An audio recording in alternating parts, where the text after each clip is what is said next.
Welcome to Pulse of Tech by SEAP, Pune's leading technology podcast from SEAP, the city's premier platform for tech organizations, delivering cutting-edge discussions and insights.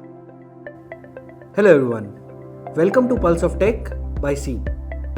Today we welcome someone who has turned his passion for coding into a cybersecurity empire. He is not only the managing director and co-founder of Quick Heal Technologies, but also a pioneer who has built a tech giant from ground up. He has spent decades in protecting devices and software from malware, viruses, and cybersecurity threats. Let's give a warm welcome to the man himself, Dr. Sanjay Katkar.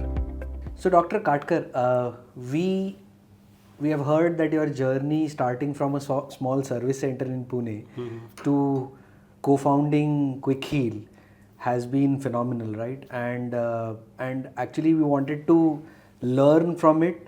And was there a aha moment in all that journey which really made you interested in cybersecurity as a domain? Yeah. So see, this is almost 3 decades back. I'll say. I'll tell you the story. See, Quick Heal started by myself and my elder brother. We both started this together. Okay. So it happened like my elder brother had a computer repair shop in Pune. It was in late 80s while I was doing my graduation in computer science, which was like BCS. And during doing this college, we used to have practicals in college and like kind of couple of hours per week. And many times I started seeing this frustrating problem, that was my practicals used to get cancelled because of the virus problem. Okay. And the lab used to be infected and we used to miss the practicals. And when I used to visit Kailash's workshop, I also realized that the same situation was there. Some of the computers I used to try access, they used to be down because of virus problems. And at that stage, I realized that this virus thing is really hampering a lot. It's just a code, but it used to hamper so much of productivity. And that's when, since I was doing graduation, we were also taught about operating system internals and debugging tools, and assembly program was something in the earlier syllabus. Correct. So it clicked me, why not use that debugging tool onto a virus infection itself. So boot viruses were pretty common at the time, like PC Stone or Michelangelo. It was like 1991, and I just happened to copy this first boot sector and just put it to a debug actually, and I realized I can see the whole assembly program of the virus. And I realized it's pretty easy to understand, and then I just started doing what it did to the computer, reversing it that, and using the tools. I didn't have any program at that time, so tools like Norton Utilities or PC disk tools we used to call them, and it really worked. When the virus was gone from the computer, and I was so happy. That was the moment, I'll say, was an aha moment for me, because that made me think that it is possible. It bring confidence in me that I can fight with viruses by just tools itself. So, during all this journey, you just said that it was a first-hand experience of you encountering a virus and then debugging it and solving it. But, during all that time, several global market players were already looking into this. So, how does this idea of forming a new brand, Indian brand, and it came into your mind, and it became a household brand in India. How did that journey go through? Yeah, so I'll say the answer for this can be a little longer one. I'll just see, there are phases. So when in college I debugged my first virus and I was in second year, that was my graduation. But as I was doing graduation and later on masters, throughout that journey of learning, I kept on debugging newer viruses every now and then when they used to come. And during masters, I developed a tool which was a command line tool for DOS that used to handle at least few viruses which were prominent at that time. And I was even famous in college for using those tools, and students were borrowed that tools from me and use it to clean their floppies and machines. So that became my hobby, kind of like searching for newer threats and coming out with a solution for that. But I never imagined myself as a cybersecurity solution provider at that time. Yeah. That was a hobby and that was fun for me actually. And as I said, my elder brother was having this business of computer repair shop. He also started using those tools and he started providing solutions or services to his customers using those tools. And very soon he realized that it became his USP. People used to come to him for solving not only hardware problems but his virus problems, which any other hardware vendor was not doing. And it really helped him in a business. And when during masters I was interviewing for campus interviews for getting placed, he realized that this is going to stop, because if I go somewhere else, then it is not going to happen that I'll add more solutions to the. So he recruited you. So kind of you can say, not like that, but that what he suggested is, he put that idea in my head that instead of doing job, why don't we create this as an antivirus product and let's work on that. Yeah. And that's when my second phase started. I started thinking it as not a tool but a product actually.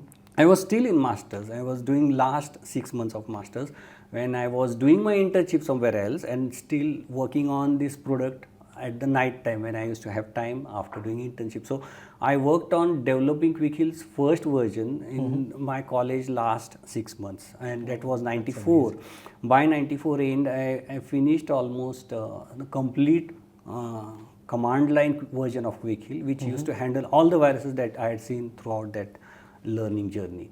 So that was the second phase. It took around 1.5 years to come out with a complete product where it's not just command line, but it also had a real-time protection and cleaning features, all that as a packaged product. Okay. Then the real third phase started, I'll say. The third phase is like product is ready, but then when we launched it, go to market strategy. Yeah, when we launched it, we realized this is just beginning. It's the real challenges are ahead actually. The kind of like, see, MNC products were out there in market. Correct. In India, piracy was rampant at that time. Oh yeah. Yeah, so those were the tough days, I'll say.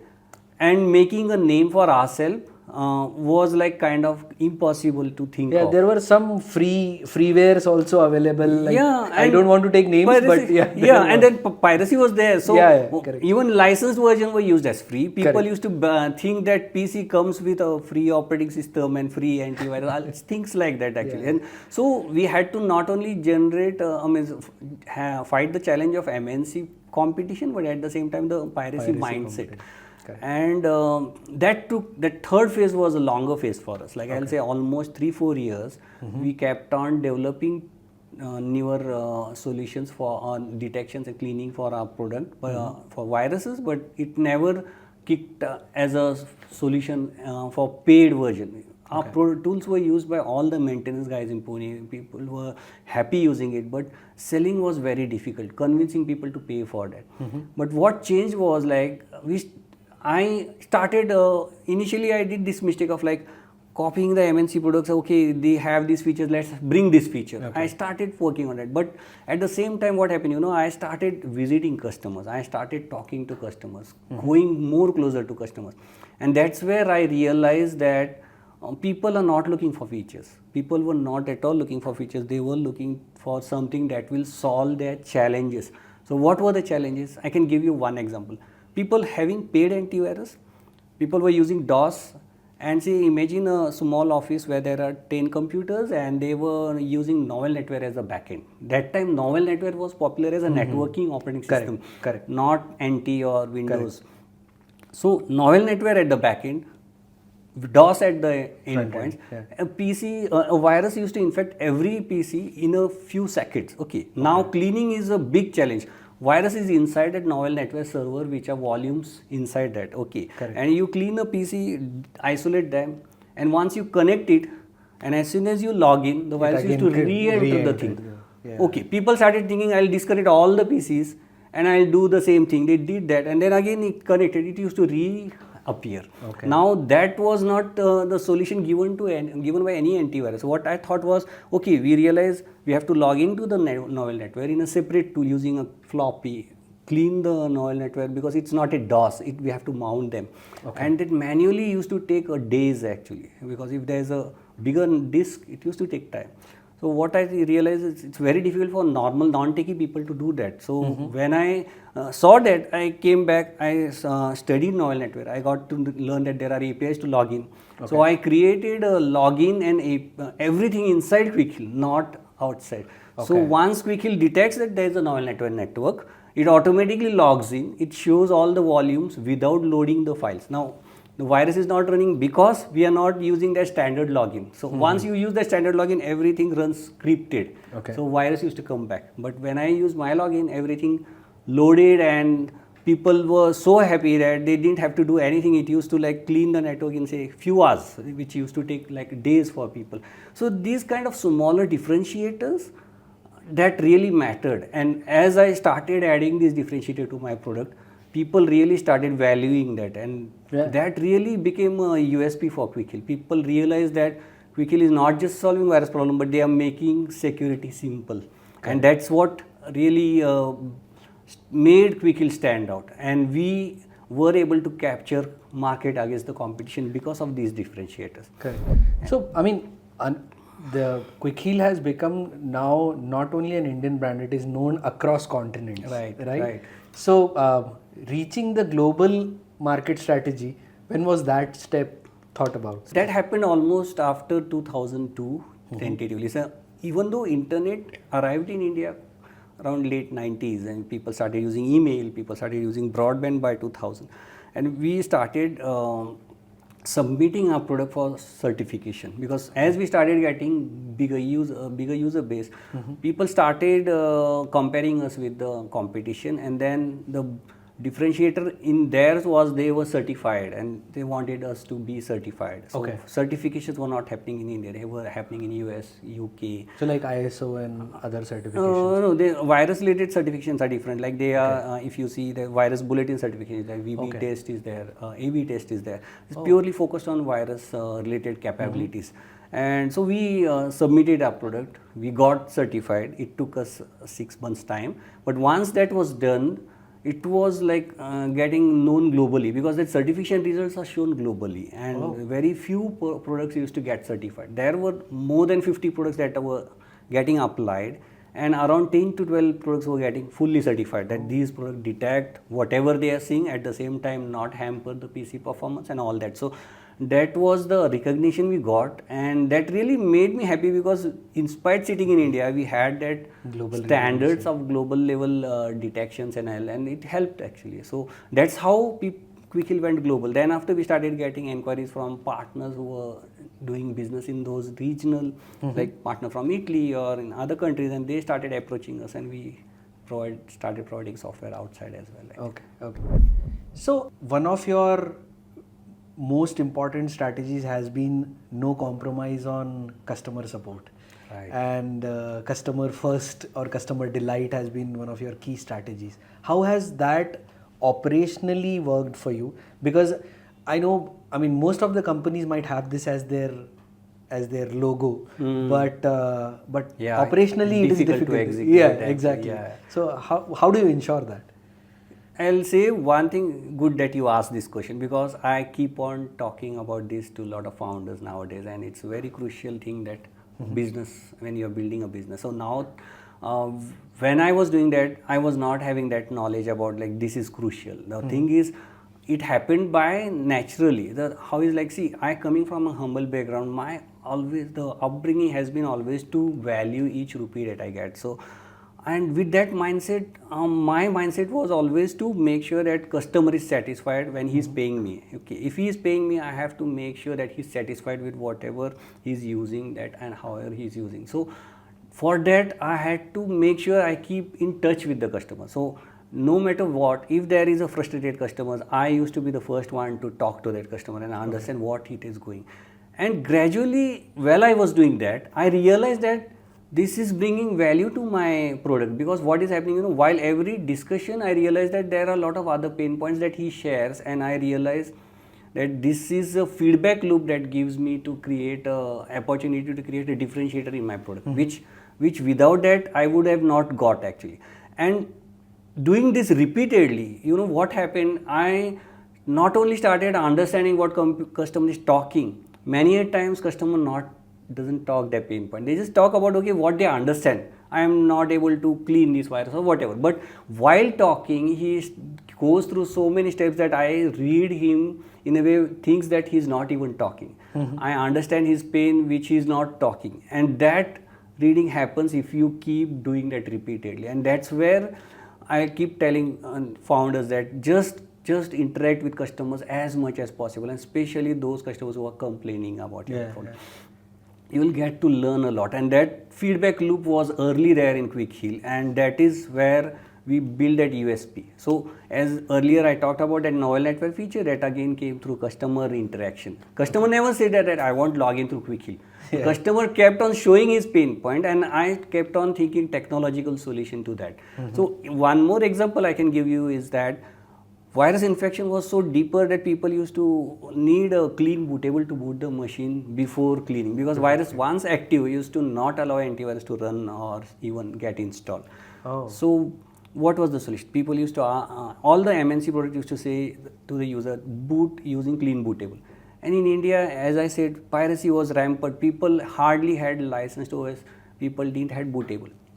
Now, where to get that bootable? The customer used to ask, and I used to say, you have to bring clean bootable. Then I used to run here and there, go somewhere on bike, bring the clean bootable and boot the machine.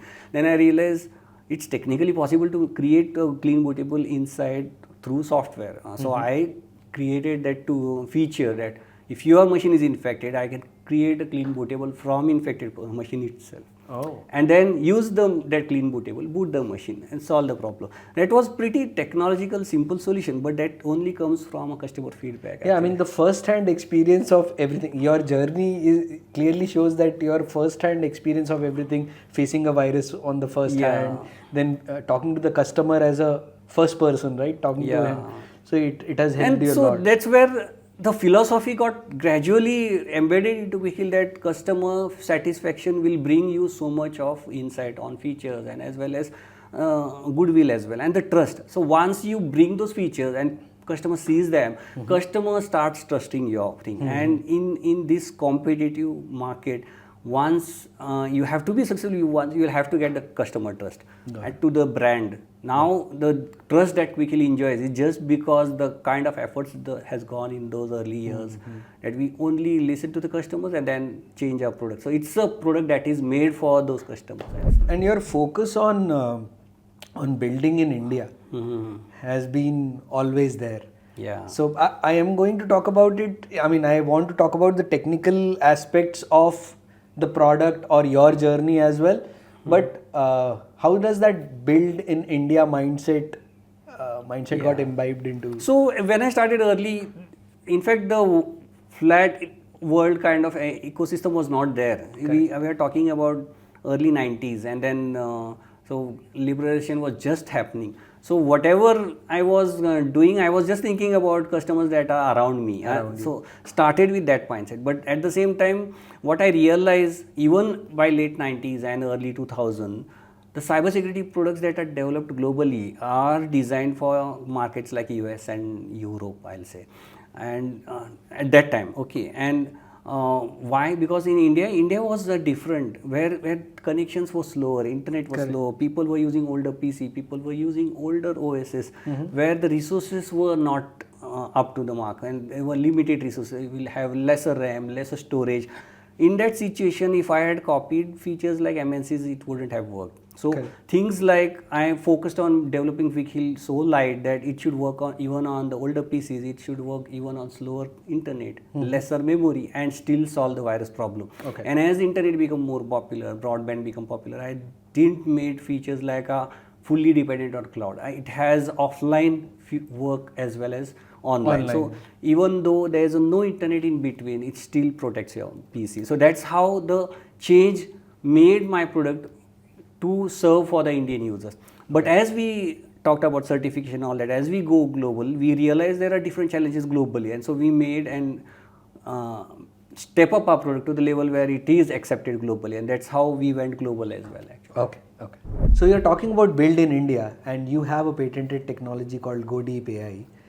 How does the behavioral analytics part of it works? And I mean, I would want real insights in the technology. I want to go deeper into the understanding of how it does behavioral analytics and deeper insights into it. Yeah, so if you go back to the history, when the virus problem started, we started dealing them by adding signatures, releasing updates with signatures. It was in late 90s and even early 2000. But then viruses kept on improving, evolving. Then we started seeing encrypting viruses, we started seeing polymorphic viruses. So what antivirus guys did, including us, was to have a detection on those polymorphism where we'll decrypt them in memory and check the signature inside. Signature was still there, but we were uncovering that polymorphism, uncovering that encryption and detecting them. And gradually we realized that the number of viruses, as the internet and broadband kept on spreading, the number of virus and the speed of virus spreading went on very fast actually. It became like kind of exponential growth. The number of viruses we used to see earlier were few viruses per week, and then gradually it became 100 to thousands of viruses per week. So now doing that manually was a big task.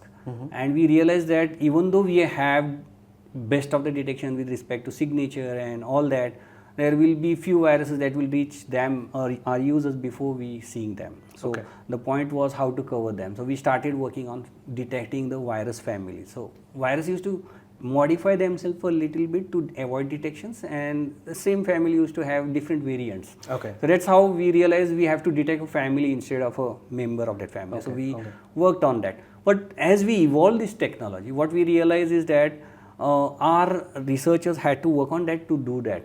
And we started creating heuristic solutions. So if you see late 90s to early 2000, most of the antiviruses had this feature of heuristic scan. Heuristic was all about what changes it is happening onto the file, and without even signature they used to detect them. But that was not a true, I'll say, intelligence.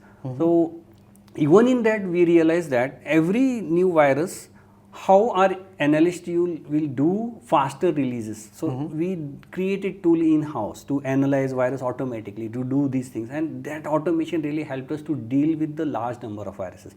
But when I realized that this is still growing out of hand, it's going so big, and now we have to do something. So I started thinking about creating an analyst in a software itself. So what my analyst does in lab using those automated tools, why can't we do that in cloud as well as with the help of cloud on the endpoint? And that's where the I'll say seed for GoDeep.ai happened actually. So we started behavioral analytics started inside the system. I started studying machine learning languages in those early days. Actually, we started using machine languages to machine learning languages to create those algorithms, and detection and all these detonations started happening automatic without human intervention. First, it happened in cloud. Everything happens in cloud, and endpoint just sends the signal that I am seeing this file, it does the detonation and it sends the results actually. So gradually that become more sophisticated with intelligence added. We started doing sensing whatever changes are happening in the machine. We started detecting the threat in proactive manner. That these are the early stages of the newer threat, and we immediately stop those processes. So that's how the GoDeep.ai was born. And it has now gone into the level where it is more sophisticated. It learns on itself. That is the angle when I added it. Whenever it sees threats, it puts that in the cloud and brings that intelligence. Now there are three pillars to that GoDeep.ai. So much it has evolved to the level that the first pillar is it has that intelligence of millions of threats. It has that pattern and everything.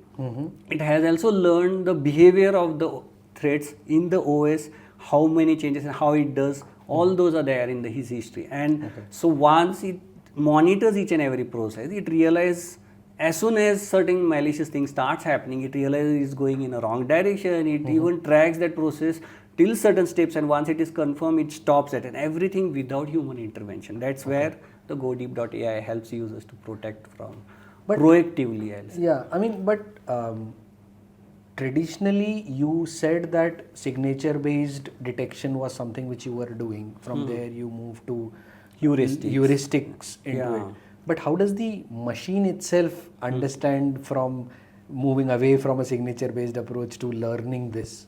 So that's what, and so the kind of intelligence that we have it was so much an inside data to the machine learning algorithms. Okay. And these machine learning algorithms are just training themselves through that data. Once they are trained, they are very small, minute vector code actually, which really bifurcates this noise in the OS actually. It immediately realizes that this is clean work, this is malicious work, because it has learned so much through that millions of threads that it has seen.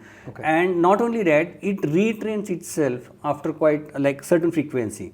So as soon as there are newer vectors that are being traced later on, we realize, okay, this was missed because of certain angle. Because even see, virus writers or threat actors are also evolving. They are studying what we are doing. So they kept on improving their engines. So once we realize that there are fewer threads that are missing through our regular things, then the retraining happens actually. So collecting samples. So the main logic is that we have millions of users, endpoints that we are protecting, and the telemetry is coming from so many users. So that's the rich data. And as you know, that AI and ML works on rich data. So that's where it gets its intelligence, I'll say. And I mean, when you were talking about so many processes which you are monitoring into a system, you are basically talking about your thought process of zero trust architecture, right? And I've read about it somewhere, but what I want to understand is that when you are talking about zero trust architecture, you are basically monitoring every process which is running into the system. Doesn't it what comes to my mind, doesn't it impacts on the system's inherent performance? And how do you ensure that your customer doesn't start seeing patterns of performance impacting its inherent systems? Yeah, so in earlier answer we talked about intelligence and GoDeep.ai. Now that works in combination with the cloud, because more correlation, more intelligence happens on the cloud, but all sensor collection, data collection happens at the endpoint, which is where the GoDeep was going. But at the same time, what happened, if you see, most of the still alive antiviruses have evolved to that level, using AI.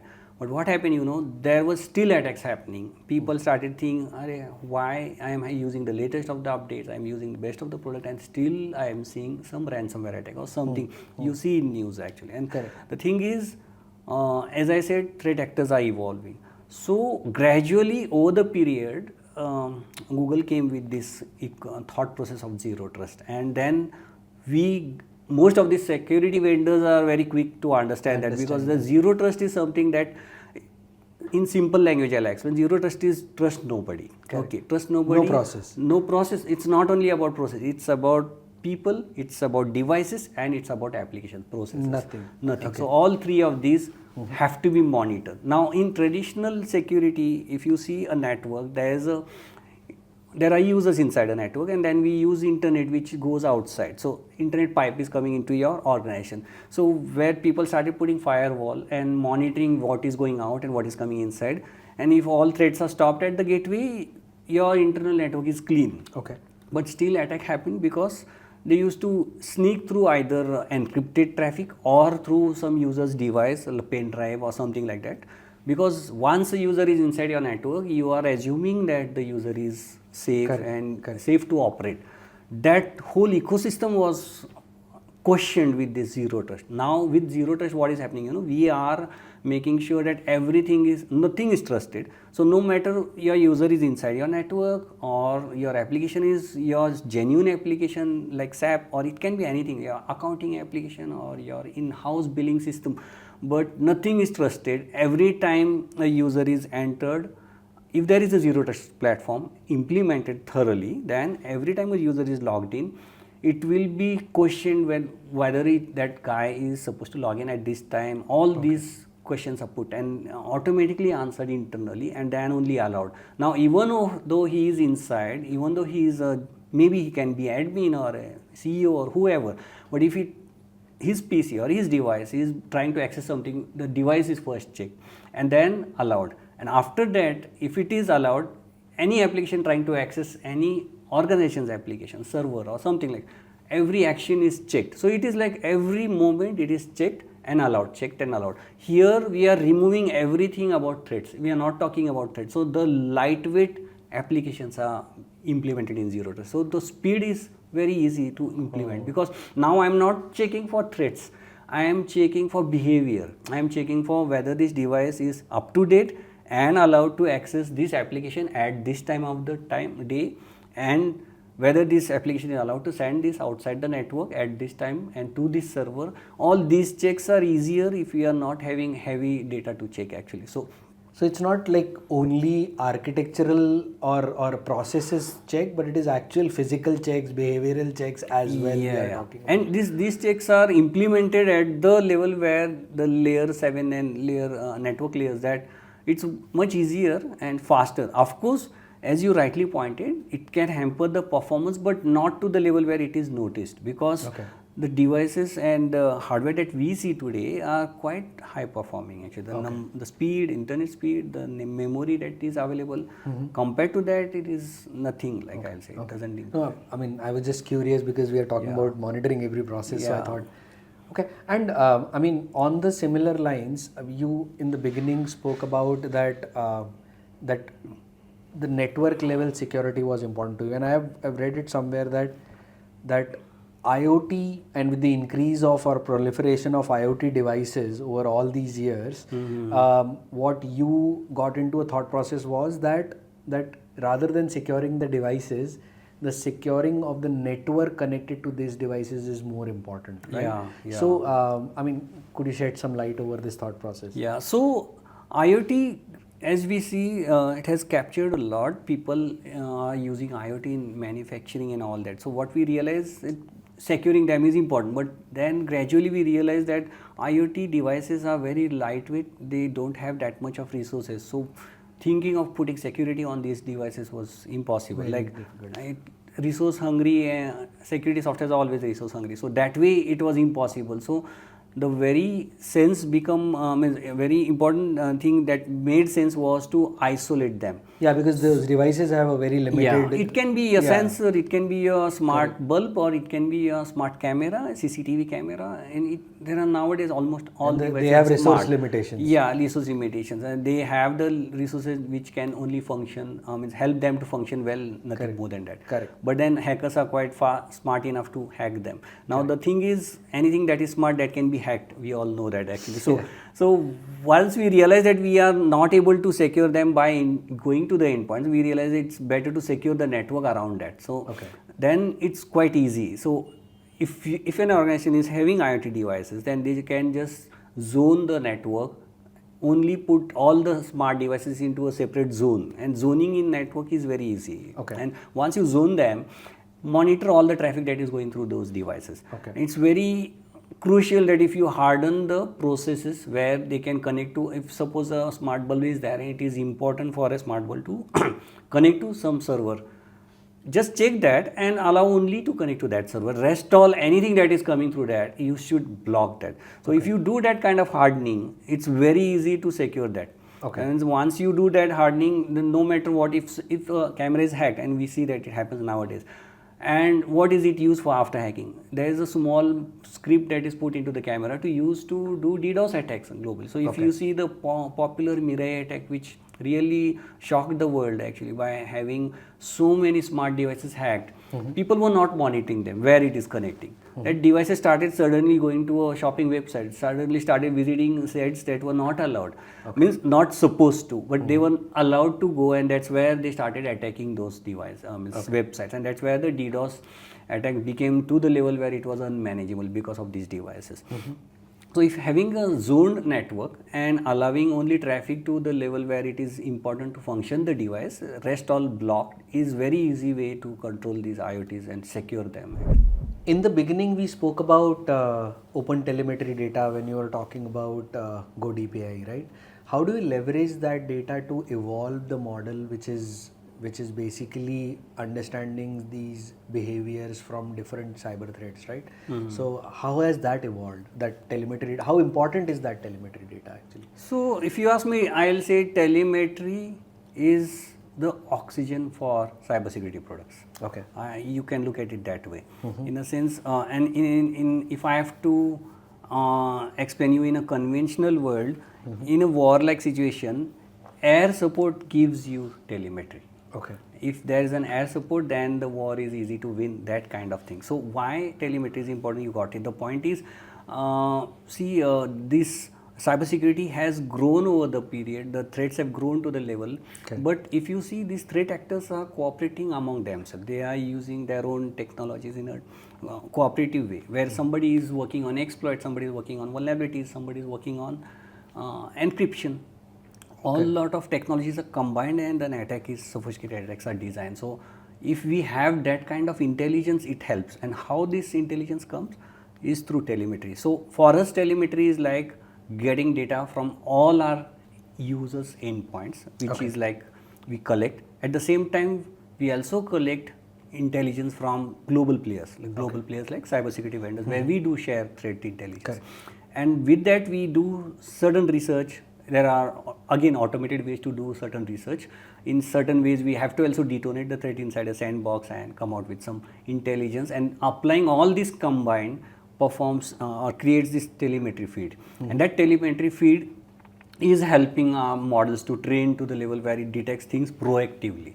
And all this combined really gives the big effect of proactively just sensing a virus as soon as it starts its movement. As soon as, no matter where it is in the globe, there is some movement, it immediately is captured, and every cybersecurity vendor से लेके सब कुछ सबके पास वो telemetry पहुंच जाता है, if they are on that telemetry. So it's a shared telemetry kind of. And we have to, and like for us it's an exchange, but for others it's maybe like paid service. If somebody, you are just taking the telemetry, you will have to pay. But we are also giving telemetry. So for global players, like even including Microsoft or any other players, competitors, it's like an open source environment available. It's like a big pipe where we share data, and this data is in TBs every day. We have to. It's like uploaded and downloaded every hour, and that is where this data goes to the training of the models, which are updated on the cloud again and again for the cloud AI detections. Actually. So this is how this telemetry works actually. We have been speaking about conventional IT, but non-conventional software or non-conventional domains like cloud native applications or industrial IT. How has been the threat modeling model evolving itself around these non-conventional domains? Basically, it's a very good question. I'll say the thing is, people really don't think in those lines many a times, but you rightly bring in this topic. The thing is, people are using different technologies. One is like they are moving to cloud, at the same time having IoT devices in their network. And having different devices as well. So the point is to have best of the security, securing this. You cannot think in terms like I'll buy an endpoint security, I'll buy firewall and this will solve my problem. You are not thinking holistically. When you have to secure a network or your infrastructure, you have to think of your crown jewels. Like you cannot think, okay, there are 200 machines and I'll just buy an endpoint. But if there is one server, it is storing every customer data, your jewel is there. Hackers will be after that, not your each and every device. That doesn't mean I am saying that you need not protect other devices. The thing is, your focus should be to think like a hacker. And that's what I call threat modeling actually. So if you are having IoT devices, where it will be used to stop your operations. It will be used to hamper, and it can be even harmful to your workers. If you are moving everything to cloud, you have to think of a bigger impact of data breach, data getting leaked in volumes, which will hamper your reputation. And so if you think on those lines, like for say cloud, you will start thinking, configuring it in the right fashion, making sure you are having the right security and configurations. And if you are putting IoT devices, you will start thinking on zoning it, having those hardening things. So for each approach of industrial things, we have to think in those layers actually, and focus on those layers. So IoT, think about zoning, think about hardening. Cloud think about configuring it right. So every domain has a specific threat way of modeling. approaching Yeah. threat. So if once you start thinking about threat, how they are going to attack you, you start thinking about how to protect them, Protect it. and that is what I call smart protection. Okay. Then when you are thinking about IoT, if you are zoning the network, it's much easier to zone the network Correct. at the router level, switch level, and it's your less cost effective, much cost effective, and less burden on your financially. At the same time, much better control actually. So same, it's basically not a single ring to rule them all, basically. that's right. Yeah. You don't have to think that way, kya available, and go with that. correct. Just think of your network holistically. Think what is giving you, what is hampering your operations. क्या impact होगा तो मेरा operations impact होगा, कहाँ मेरा सबसे ज़्यादा data है. If you think that way, you start protecting accordingly and smartly actually. Okay. So, very interesting insights, by the way. And you've been working in this industry for now 3 decades. So, how has this industry evolved over all this time? And I mean, if I want to extend it further, like this industry is changing every day. So, how has that evolved your mindset and your products? When I started, viruses were designed or developed to create a kind of a prank actually. It was like to slow down your PCs, have some funny characters on your screen, or print some funny messages on printer. From that, it has evolved into a cybercrime, and then gradually the cybercrime has gone into an organized cybercrime, I'll say. So to the level where we now see those attackers are creating sophisticated, more complex attacks, which I can only imagine if they have invested that much. And the reason why they are investing, because they are earning out of that. Correct. So, to the level where we are seeing ransomware gangs which are now branding themselves as a ransomware. And there are services out there on dark web like ransomware as a service. We also have a malware as a service. So it has grown into a complete industry, and that's really shocks me as well. That's where I've seen the days, starting from simple virus to the level where now it is a full-blown industry out there. And the government also has to play a very important role when it comes to, because we have seen the increase in the number of cyber crimes happening these days, right? Every recorded message on your phone is playing that, right? So the government also has to play a very important role in this era. So what is your collaboration with the government of India on that? Being into cybersecurity, we cannot work in isolation. That is what we have realized in these days. So working with government, not only government, I'll say, working with global industry as well, working with global search, working with regional governments, even working with our industry peers is very crucial for cybersecurity. And cybersecurity cannot be thought as an isolated product nowadays, I'll say, because unless the threats and the kind of changes that we have seen and the cross-border attacks and all this, that it is grown to the level where any individual player cannot fight it alone, and that's where the collaboration is needed. So for us, it's like collaborating started with global players first, because threats for India were primarily coming from outside India. Correct. And so we interacted with search, we interacted with industry peers, but gradually when the Indian ecosystem grew to the level where it became digital, connected, payments happening digital India initiative became very prominent. And after pandemic, like everybody started using technology, because remote work was not an option, it was a must during pandemic lockdowns. So no matter you are a techie or not, even if you are a teacher or even if you are in some any other industry, you had to use technology to remain in business or a job.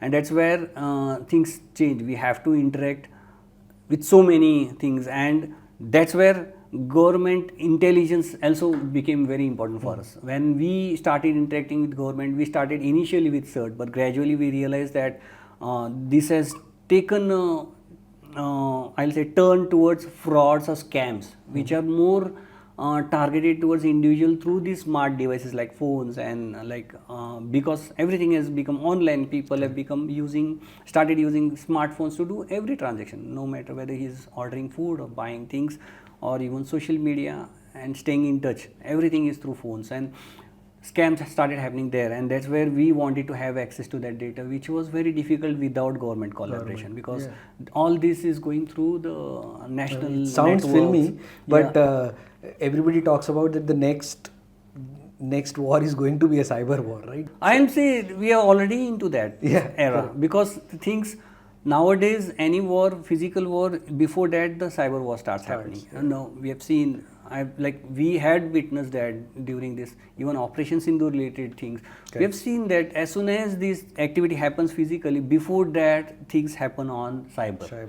And even in the Russia-Ukraine war or even Israel war, things happened on cyber much earlier, few weeks before the actual war happened. So that's where it has gone, because now we are not seeing threats as a cybercrime related threats. We have also started seeing state sponsored attacks, which are more sophisticated, because there the motivation is not commercial or revenue. That motivation is about nation sponsored, which is like more in a different angle altogether, where the funding is like unlimited.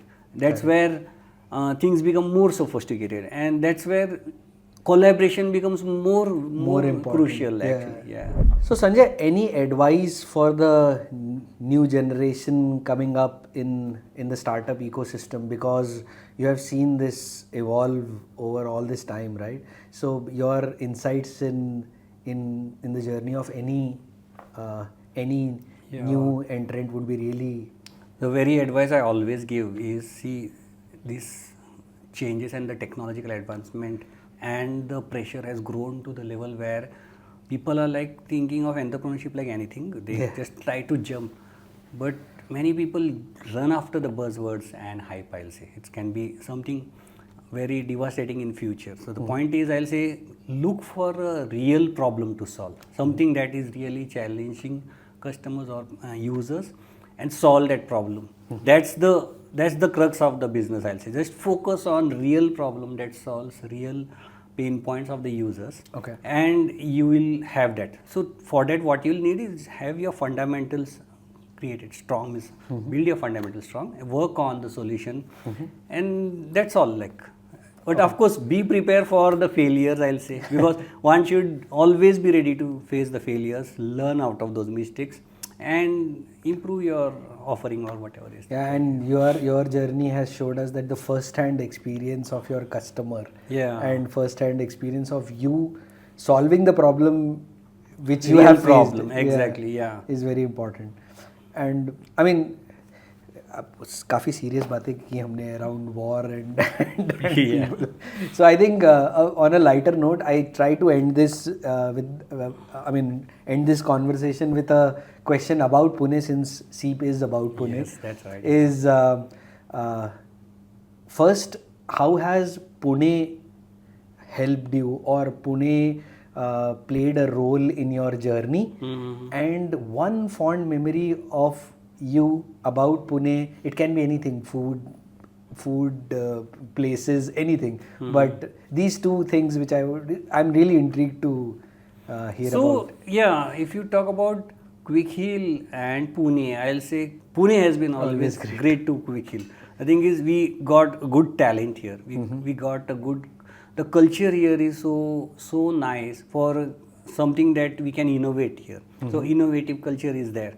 And it's not having that level of cutthroat competition as metros, and that makes us easier to be around, create something here itself and work on that. So huge pool of talented people out there actually. So that really makes that difference. And I'm seeing Pune growing as a startup hub where maybe focus on products or deep tech technologies and platforms like SaaS will come out, and it's already happening. And I'm seeing that even in cybersecurity, so many cybersecurity startups happening here. Even MNCs putting their offshore development GCCs also. The GCCs here in Pune, especially in cybersecurity as well, because of the talent that is available here, I'll say. Okay, and now you and Pune.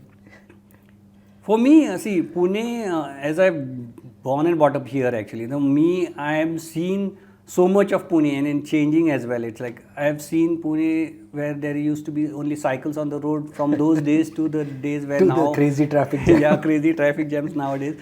Only thing is, okay, Pune has grown like anything. It's good, and at the same time, I have seen a lot of innovative, good startups and the culture among the students, because I keep meeting students and I keep getting invited to a lot of colleges, because Pune is an education hub. Correct. And so many good institutes out there. And my recent, I'll say, learning is that there's a lot innovative minds doing or studying here, and I keep meeting them and I realize that they have so many good out of the box ideas. The only difference is that that global exposure, or I'll say the confidence, little bit is lacking. I keep on telling the professors that make your students go present globally, let them put the paper or white papers in all the journals that are out there, because talent is there.